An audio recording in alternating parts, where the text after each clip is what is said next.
જૂનાગઢ શહેરમાં એક વોન્ટેડ આરોપી જેનું નામ છે ધીરેન અમૃતલાલ કારિયા નામના શખ્સ ઉપર એપ્રિલ 2025ના રોજ અનેક ગુનામાં સંડોવાયેલો ત્યારે એપ્રિલ 2025ના રોજ જૂનાગઢ સી ડિવિઝન ખાતે 2025માં ગુસ્સીટોકનો ગુનો દાખલ થયેલો હતો। ત્યારે આ ધીરેન કારિયા નામનો શખ્સ છે તે નાસ્તો ફરતો હતો। તેને લઈને જૂનાગઢ પોલીસે અનેક વખત તેઓના વોરંટો પણ કઢાવવામાં આવ્યા હતા અને આજે જૂનાગઢ શહેરમાં આ જે છે તે વોન્ટેડ આરોપીના જૂનાગઢ શહેરમાં અનેક વિસ્તારોમાં પોસ્ટર મારવામાં આવ્યા હતા કે આ વોન્ટેડ આરોપી છે આટલા ગુનામાં સંડોવાયેલો આની માથે આટલા ગુના છે। આ અંગે મીડિયા સમક્ષ પ્રતિક્રિયા આપતા ડીવાયએસપી શ્રીએ જણાવ્યું હતું।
मान लो पेटी पेटी मुझे आ गई है ऊपर पाड़ो ऊपर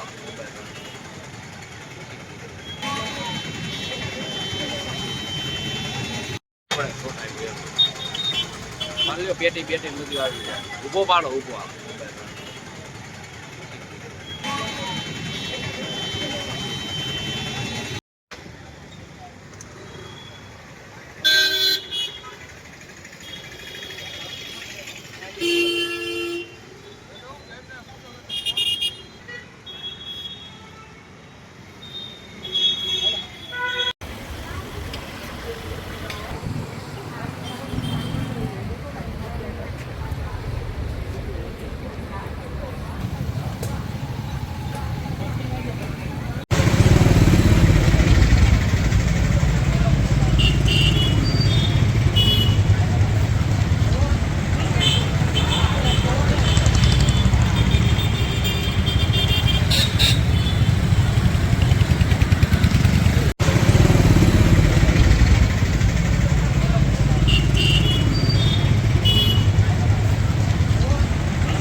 સાહેબ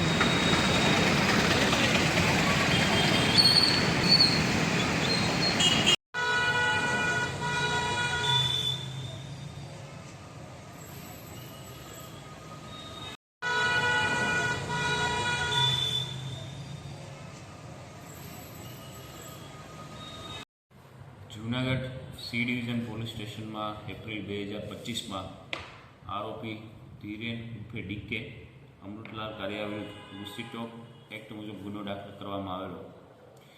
આ આરોપી વિરુદ્ધ અલગ અલગ 58 જેટલા ગુનાઓ દાખલ થયેલા, જેમાં પ્રોહિબિશન, મારામારી, આ સિવાય એટ્રોસિટી, ડુપ્લિકેટ પાસપોર્ટ, આ તમામ પ્રકારનો ગુનાહિત ઇતિહાસ ધરાવતો હોય તેના વિરુદ્ધ ગુસ્સીટોક સ્પેશિયલ કોર્ટ રાજકોટ દ્વારા જે આરોપી નાસ્તો ફરતો હોય આથી જે વોરંટ ભારતીય નાગરિક સુરક્ષા સંહિતાનું કલમ 72 મુજબનું વોરંટ ઇસ્યુ કરવામાં આવેલું, આમ છતાં પણ ધરપકડ થયેલી નહીં અને નાસ્તો ફરતો હોય આથી તેના વિરુદ્ધ છે એ BNSSની કલમ 84 મુજબનું પણ વોરંટ કાઢવામાં આવેલું.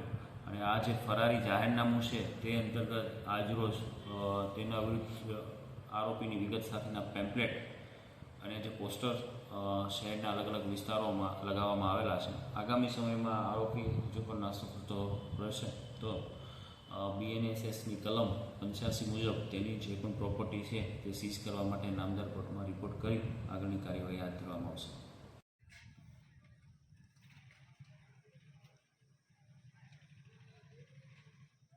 જૂનાગઢ જિલ્લાના વિસાવદર તાલુકામાં વિસાવદર કોર્ટના એક ભરણ પોષનો કેસ આરતીબેન રમેશભાઈએ કેસ દાખલ કરેલો હતો. તેના એડવોકેટ તરીકે જ્યોતિબેન રોકેલા હતા અને તેમના સામેવાળા છોકરાના રમેશભાઈના એડવોકેટ ધર્મિષ્ઠાબેન જોશી રોકેલા હતા. અને ભરણ પોષણનો જે કેસ કરેલો હતો તે છોકરી છે તે પોતે કેસ ચાલતો હતો અને તે પોતે સામેથી જ કેસ ચાલતા કેસ પણ સાસરે રહેવા ચાલી ગઈ હતી અને ચાલી ગઈ જે સમાજમાં એક દાખલા વાત છે અને જો કોઈ એક માણસ આવી રીતે પહેલ કરશે તો એમાં સમાધાન ખૂબ સત્ય અને સરળ બનતું હોય છે. અને આજે જે સમાધાન થયું હતું તેમાં એક બાળક પણ હતું અને એની રહેવા મહિનાથી પછી કોર્ટમાં તારીખ આવી હતી અને ત્યારે સમાધાન થઈ ગયેલું હતું. આ અંગે વધુ વિગતો જણાવતા ધનુષાબેન જોશીએ કહ્યું હતું કોર્ટમાં કે કોઈ અરજીઓ આપેલી નથી અને આ કેસ હાલ્યો અને એમ લાગ્યું કે હવે અરજદારને બેયને સામાવાળાને પણ અમે જ પ્રયત્ન કરતા હતા કે તમે બે અમે એમ જ કહેતા કે તમે બે સમાધાન કરો, જ્ઞાતિ લેવલે સમાધાન કરો, તમારી પોતે તમે આગળ સમાધાન થાય એવી શક્યતા કરો. એટલે આજે રોજ 1 વર્ષ પછી તે બંને લોકોને સમાધાન થઈ ગયું અને છોકરી પોતાના સાસરે રહેવા આવી ગઈ છે, કોઈ પણ લખાણ વિના, કોઈ પણ સમજૂતી વિના. અને એ પણ કોર્ટમાં તો આજે કેસ પાછો ખેંચ્યો તે પેલા છોકરી તેના સાસરે રહેવા આવી ગઈ છે. એટલે મને એમ થયું કે આના ઉપરથી ઘણી બધી શીખ લેવા જેવી છે કે ઘણીવાર અત્યારે આપણે સમાધાનમાં બેસું છું, હું સમાધાન પંચમાં, તો ઘણા બધા કિસ્સાઓ એવા આવે છે કે મને આ લખી દે, મને આ લખી દે તો જ હું જાઉં, મને મિલકત લખી દે. અને આમાં જો આપણે અને પછી હું જ્યારે આવતી હતી ત્યારે હું જોતી હતી કે એ લોકો કેટલા ખુશ હતા. અને છોકરો એમ કહેતો હતો કે આપણે તને નવો મોબાઈલ લઈ દેવો છે, તને આ લઈ દેવું છે, તને જમવા લઈ જવું છે. છોકરાને કહેતો હતો તને નવો મોબાઈલ લઈ દેવો છે, જમવા જવું છે, આઈસ્ક્રીમ ખાવી છે. એટલે આના ઉપરથી કોઈનો પ્રેમ એકબીજા પ્રત્યે ઘટી ન જ જાતો કેસ થાય એટલે. પરંતુ પોતે જો એક પહેલ કરે આગળ આવવાની અને સમાધાન થાય તો આ સમાધાન છે સુખરૂપ. અને એમાં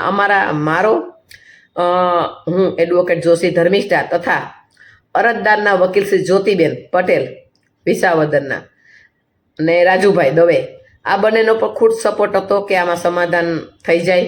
અને આજે પણ જ્યારે મેં કોર્ટમાં જઈને કીધું કે અમારા અરજદાર છે તે એના ઘરે રહેવા આવી ગયા છે, ત્યારે પણ તે બંને સપોર્ટ કર્યો કે કંઈ વાંધો નહીં, તો તમે સમાધાન અરજી આપી દો. અને અમે નામદાર ફેમિલી જજ સાહેબ શ્રીવાસ્તવ સાહેબની કોર્ટમાં અમે સમાધાન પ્રોસેસ આપેલી અને સાહેબે તરત અમારે રેકોર્ડ કરી દીધી અને અમે સમાધાન કરાવેલું. અને આ સુખદ સમાધાન એક સમાજની ચેતવણી રૂપ છે. એટલે મેં આજરોજ આપને જાણ કરી કે લાવો હું લોકોને જાણ કરું કે ઘણા બધા કિસ્સાઓમાં હું સમાધાન પંચમાં આવું છું ત્યારે ઘણા બધા સમાધાનો ઘણીવાર નથી થતા. તો હું પોતે પ્રેસિડેન્ટ છું, મહિલા મંડળ ચલાવું છું, એડવોકેટ એન્ડ નોટરી છું. ઘણા બધા કિસ્સાઓ મારી સામે આવતા હોય છે, પરંતુ આ કિસ્સામાં ઘણું બધું શીખવા જેવું છે કે હાલના અરજદારો જે આવતા હોય છે તે નાની ઉંમરના આવતા હોય છે, તેના બાળકો હોય છે. તો સમાધાન એક પહેલ જો કોઈ કરે તો સમાધાન થઈ શકે છે. તેમજ બંને એડવોકેટોએ પણ સારી એવી એમાં મહેનત કરી અને સમાધાન માટે અમે પણ તેને સપોર્ટ કરેલો છે અને આ રીતે સમાધાન થયેલ છે વિસાવદર કોર્ટમાં. તે બદલ સૌનો આભાર. એડવોકેટ જોશી ધર્મિષ્ઠા, જુનાગઢ.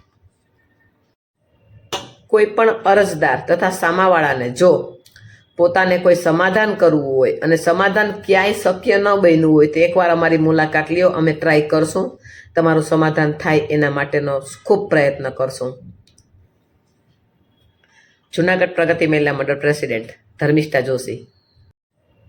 કોઈ પણ અરજદાર તથા સામાવાળાને જો પોતાને કોઈ સમાધાન કરવું હોય અને સમાધાન ક્યાંય શક્ય ન બન્યું હોય તો એકવાર અમારી મુલાકાત લ્યો, અમે ટ્રાય કરશું, તમારું સમાધાન થાય એના માટેનો ખૂબ પ્રયત્ન કરશું. જુનાગઢ પ્રગતિ મહિલા મંડળ પ્રેસિડેન્ટ ધર્મિષ્ઠા જોશી. જુનાગઢ શહેરમાં છેલ્લા ઘણા સમયથી અનેક વિસ્તારોમાં રોડ રસ્તાઓ ખોદી નાખવામાં આવ્યા છે અને રોડ રસ્તાની હાલત છે તે ભંગાર હાલત બની ગઈ છે. અને જુનાગઢના શહેરની વાત કરીએ તો જુનાગઢના અનેક વિવિધ વિસ્તારોમાં રોડ રસ્તા તોડી નાખવામાં આવ્યા છે અને જાણે પાણીનો કાળો કોકલાટ થાય છે તેમ હવે રોડ રસ્તાનો કાળો કોકલાટ કેર વર્તાયો છે. ત્યારે આજે ફરી પાછું રાત્રે 10 થી 11 વાગ્યા બાદ જુનાગઢના નવા નાગરવાડા વિસ્તારમાં રોડ રસ્તાને લઈ અને લોકો અને સ્થાનિકો રોષે ભરાયા હતા અને જે કોન્ટ્રાક્ટરની જે દાદાગીરીને લોકોને દબાવવાની જે કામગીરી હતી તેને લઈને લોકો રોષે ભરાયા હતા અને નવા નાગરવાડાનો રોડ છે તે નવો બનાવવાની વાત હતી. તો હવે થીગડાની કામગીરી ચાલુ કરી હતી અને લોકો આ કામગીરી જોતા જ તેઓને રોકી દેવાના પ્રયાસો કરવામાં આવ્યા હતા. લોકોએ મીડિયા સમક્ષ પ્રતિક્રિયા આપતા રોષે ભરાઈ અને મીડિયા સમક્ષ આ રોડ રસ્તાની ભંગાર હાલતને લઈને શું કહ્યું તે જાણો.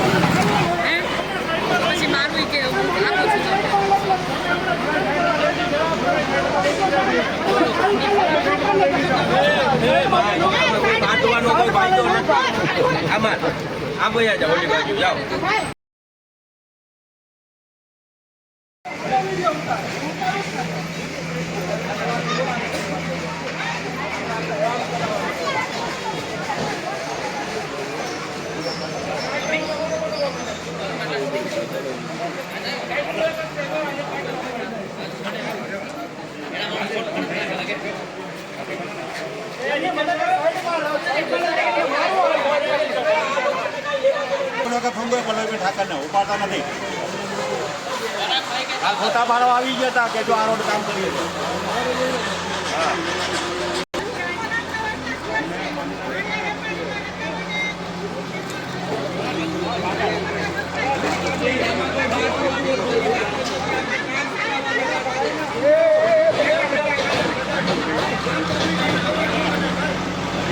તારો કોન્ટ્રાક્ટ દસ્તાવેજ છે, તારો કોન્ટ્રાક્ટ છે, તમારો દસ્તાવેજ છે. આ બાજુ લે, આ બાજુ લે.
એક બેડરૂમમાં રોડ કર્યો છે, આટલું બંધ કર્યું રાજુ, આટલું બંધ અને પાછાની લોકો એના કોઈ ઓલા બધા જેસીબી વાળા દબાવે, ઘડિયાળ થાય તો એમ કે સાઈડમાં લઈને છોકરાઓને લોકોની કોન્ટ્રાક્ટરની ગુંડાગીરી એટલી છે કે મને એમ કહે છે કે તું હું કહું 1 મિનિટ ઉપર પેલા વિડીયો કરી લેવા થોડાક.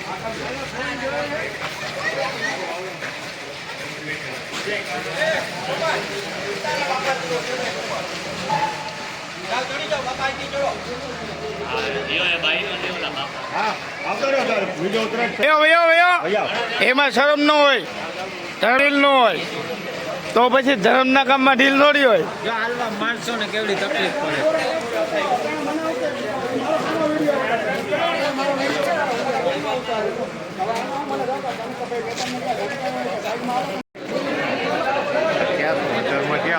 તમામ ચેનલને મોકલી દઉં હો. હવે 35 જણા છે, આ 35 જણા છીએ.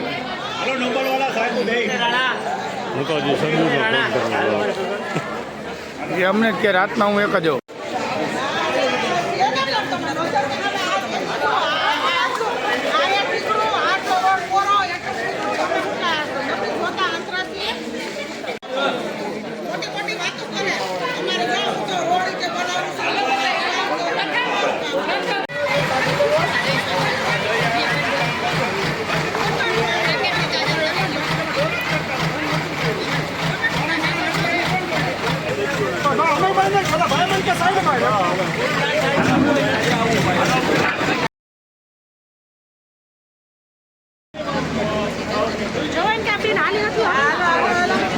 હાલવાનો રસ્તો નથી. હાવ ત્યાં હાલવાનો રસ્તો પાછળ જોજો, પાછળ જોજો, ત્યાંથી નીકળવું. આ બીજો ચાલુ છે.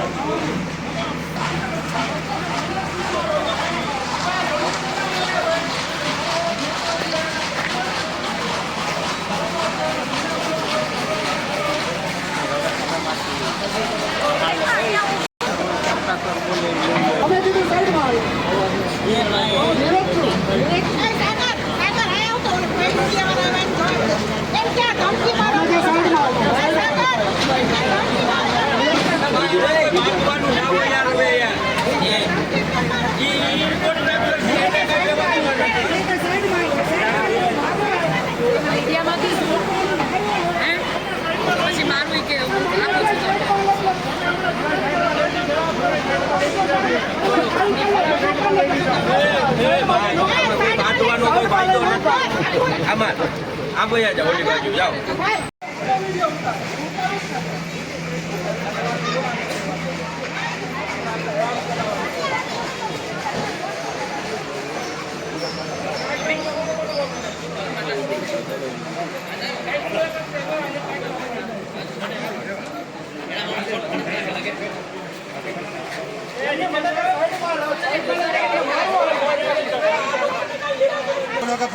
ઠાકરને ઉપાડતા નથી. હાલ છોટા બારો આવી ગયા હતા કે જો આ રોડ કામ કરીએ છીએ.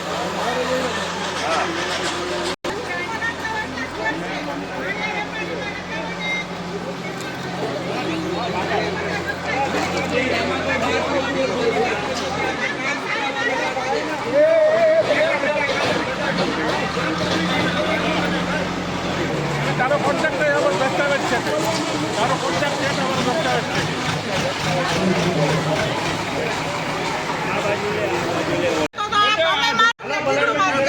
એક બેડરૂમમાં રોડ કર્યો છે, આટલું બંધ કર્યું. રાજુ આટલું બંધ અને પાછાની લોકો એના કોને ઓલા બધા જેસીબી વાળા દબાવે, ઘડિયાળ થાય તો એમ કે સાઈડમાં લઈને છોકરાને કોન્ટ્રાક્ટરની ગુંડાગીરી એટલી છે કે મને એમ કહે છે કે તું એક હું કહું 1 મિનિટ ઉપર પેલા વિડીયો કરી લેવા થોડાક.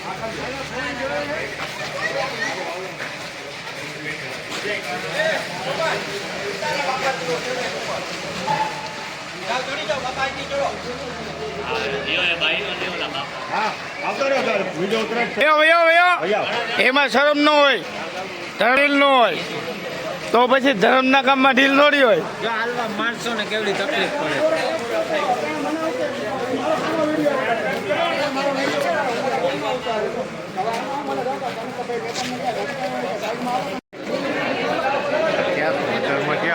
તમામ ચેનલને મોકલી દઉં હો. હવે 35 જણા છે, આ 35 જણા છીએ.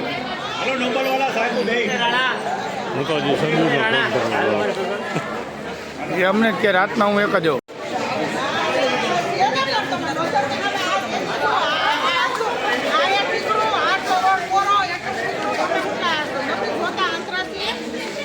આ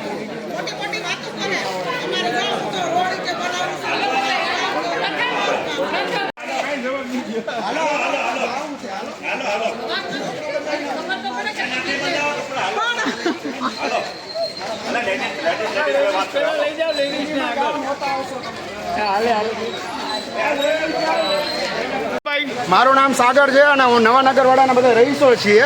અત્યારે એક ગલી બંધ છે, તમે જોઈ શકો છો કે એક ગલી આ લોકોએ ઠીકડું મારવા રસ્તો એમ કે કોન્ટ્રાક્ટ બેઝ ઉપર છે અને આ તૂટી ગયો છે, પણ આ લોકોએ ઠીકડા મારવાના કામ અત્યારે કર્યા છે અને ઠીકડા મારવા માટે આ લોકોને અઠવાડિયું આ લોકો હેરાન કરે છે અને એક રસ્તો ખુલ્લો નથી તો બીજો રસ્તો ખોદવાનો ચાલુ કરી દીધું અને પછી અમે રોકવા ગયા તો એમ કહે છે કે ભાઈ અમારું કામ નથી, અમે બીજા કોન્ટ્રાક્ટર છીએ, આ બીજા કોન્ટ્રાક્ટર, તો આમ જનતાને જવાનું ક્યાં?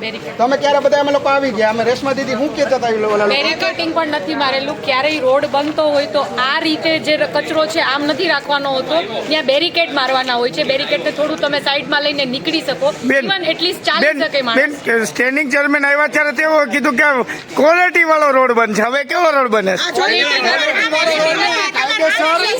જનતાને ઉલ્લુ બનાવવાનું કામ ચાલે છે અને ઠીકડા મારે છે, નથી રોડ માથે ઊભા નથી રહેતા ક્યારેય. એટલે જે જેસીબી વાળો રોડ ખોદે છે ને એ ખોદવાની એને કઈ એ બી ખ્યાલ નથી આવતો. એમાં પણ કઈ ક્વોલિટી નથી હોતી. આડા ખોદીને જતા રહીએ ને માથે પેચવર્ક કરી નાખે છે અને પબ્લિક જે હેરાન થાય છે, પબ્લિક કોર્પોરેટરને અહીંયા બોલાવવામાં આવ્યા હતા પરાગભાઈને આવીને ખાલી લોકોને સમજાવીને વયા ગયા છે, કાંઈ પણ કાર્યવાહી નથી કરી. જોડે ખાનાફૂસી કરીને વયા ગયા. અત્યાર વખત પલ્લવીબેન ઠાકરને કોલ કરેલ છે, જેમણે કોલ રિસીવ નથી કરેલો, જે અમારા વોર્ડના કોર્પોરેટર છે. બીજા એક કોર્પોરેટર ભાઈ આયા હતા, શું નામ હતું એમનું, એ બી થોડીક વાતો કરી અને જતા રહ્યા છે. બાકી હા, ઓપરેશન કરાવ્યું છે. જો આવી પરિસ્થિતિમાં અમને કંઈ પણ થાય, કોઈ ઈજા થાય કાં કોઈને ઇમરજન્સી આવી, હોસ્પિટલે જવું પડ્યું, તો અમારે કઈ રીતે જવાનું? કે જવાબદારી કોણ લેશે? લોકો કેટલી હાલાકી ભોગવી રહ્યા છે, કોઈ અપંગ છે, કોઈ ચાલી નથી શકતા, તો એ લોકો એમ કહી દે કે ભાઈ ના, અમે અમારે એ લોકો હાથ ઊંચો કરી દે તો અમારે આમ જનતાને ક્યાં જવાનું? અત્યારે મારે દવાખાને જવું, અમારો પગ ભાંગી ગયો છે. અત્યારે મારે પાટો વારવા જવું, તો અત્યારે એક સાધન નથી. જોવો અમારો પગ અહીંથી આવું દવાખાનેથી આવી, એ લોકોએ અમારે જવું કેમ? અત્યારે 2 જણા તેડીને લઈ ગયા મને. બધી કો રસ્તા બંધ કરે અત્યારે શું કરવું? અત્યારે સાઈડમાં જે પાસે બંધ કરેલ છે ને, રાંદલના ફુવારી શેરી પર બંધ કરે છે, તો મોટરસાઇકલ લઈને નીકળવું કઈ રીતે? એ લોકો જાણે નથી કરતા કે ભાઈ તમે લોકો અમે ખોદવાના છીએ તો તમે લોકો તમારી વ્યવસ્થા કરો. અચાનક એ લોકો આવીને ખોદવા માંડે છે, અચાનક અમારે ભાગાભાગી કરવી પડી. એમાં અત્યારે આવ્યો અમને ખબર પડી, બાકી અમને કોઈ જાતની જાણ એ લોકોએ નથી કરી કે અમે ખોદવાના છીએ. પણ જોવો તો ખરા, રોડ નથી રોડના નામે એ લોકો ધાંધિયા ઉડાડે છે, રોડ બનાવવાના નામે ધાંધિયા ઉડાડે છે આ લોકો. 12 એપાર્ટમેન્ટ આવેલા હતા આ એરિયામાં, 12 થી 15. એનું શું બધાને કઈ રીતે જવું? મોટી ઉંમરના માણસો હોય, દવાખાને જવું હોય તો કઈ રીતે જવું? થોડોક રસ્તો સાઈડમાંથી મોટરસાઇકલ જાય એવો ચાલુ રાખે એવી કોર્પોરેશનને વિનંતી છે. અને